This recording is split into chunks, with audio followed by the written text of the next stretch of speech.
Friends, ఈ పేర్ని నాని లాంటి వాళ్ళు రోజు మీడియా ముందరకు వచ్చి డిఎస్సి నియామకాల్లో అక్రమాలు జరిగినాయి అంటూ పెద్ద పెద్ద ఆరోపణలు చేస్తున్నారు. నిన్నటికి నిన్న వైఎస్ఆర్ కాంగ్రెస్ పార్టీ ఈ నియామకాల్లో జరిగిన అక్రమాలపై సిబిఐ విచారణ కావాలి అని చెప్పి నిరసన కార్యక్రమానికి కూడా పిలుపునిచ్చారు. సరే, ఒక ప్రతిపక్షంగా అది వాళ్ళ హక్కు అని అనుకుందాం. కానీ మంత్రి నారా లోకేష్ గారు, మీ దగ్గర ఆధారాలుంటే బహిరంగ చర్చకు రండి, పాయింట్ టు పాయింట్ చర్చిద్దాం జగన్ గారు అని ఒక సవాల్ విసిరారు. ఈ రోజు నా పైన ఆరోపణలు చేస్తున్నారు. ఎస్, నేను ఛాలెంజ్ చేస్తున్నా జగన్ ని. టైం డేట్ నువ్వు ఫిక్స్ చేయి, నేను వస్తా చర్చకి, నువ్వు సిద్ధమా అని అడుగుతున్నా.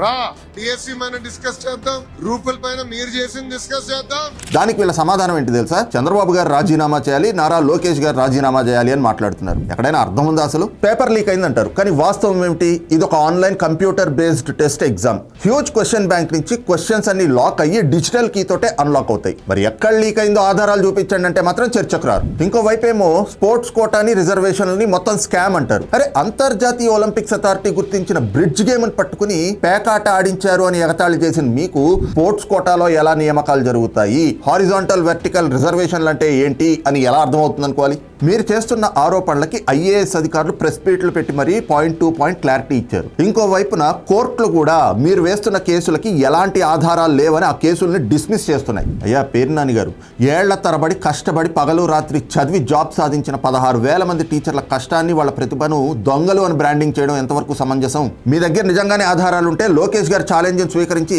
జగన్మోహన్ రెడ్డి బహిరంగ చర్చకు రావచ్చు కదా. సవాల్ స్వీకరించే దమ్ము లేక రాజీనామా చేయాలని పారిపోవడం దేనికి సంకేతం? పేర్ని నాని గారు, మీ రాజకీయ లబ్ధి కోసం లక్షలాది మంది నిరుద్యోగుల భవిష్యత్తుతో, అభ్యర్థుల నమ్మకంతో ఆడుకోవడం మానుకోండి. మీ దగ్గర నిజంగా ఆధారాలుంటే చర్చకు రండి, లేదా ఈ ఫేక్ నెరేటివ్స్ ఇక్కడితో ఆపేయండి.